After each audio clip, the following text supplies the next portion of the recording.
കൂടെ സ്കൂളിൽ പരിപാടിക്ക് വന്നതായിരുന്നു 2 വയസ്സുകാരൻ ഹൈസം. ഉമ്മ ക്ലാസ്സിൽ മുഴുകിയപ്പോൾ ഹൈസമും വെറുതെ ഇരുന്നില്ല.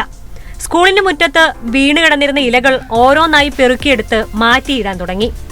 ആരെയും ശ്രദ്ധിക്കാതെ, ആരുടെയും ശ്രദ്ധയിൽപ്പെടാതെ ആ കുരുന്ന് പണിയിൽ വ്യാപൃതനായി.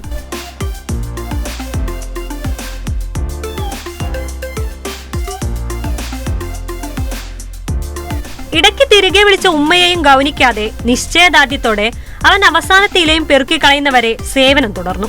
വിശ്രമമില്ലാതെ ദൗത്യം പൂർത്തിയാക്കി കഴിഞ്ഞപ്പോഴേക്കും 15 മിനിറ്റ് അധ്വാനിച്ചു കഴിഞ്ഞിരുന്നു.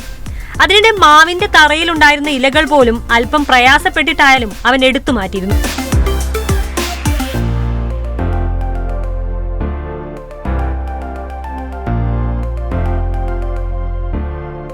ഹൈസമിന്റെ സുഹൃതം കണ്ടവരൊക്കെ കൗതുകത്തോടെ അവനെ അഭിനന്ദിച്ചു. സ്കൂളിന്റെ ക്യാമറയിൽ പതിഞ്ഞ കുരുന്നിന്റെ പ്രവർത്തനം സോഷ്യൽ മീഡിയയിലും വൈറലാവുകയാണ്. മലപ്പുറം താനാളൂർ വെള്ളിയത്ത് നദീർ ഹിമ ദമ്പതികളുടെ മകനാണ് ഹൈസം. പരപ്പനാങ്ങാടി പെംസ് CBSE സ്കൂളിലായിരുന്നു ഈ നന്മയുടെ കാഴ്ച.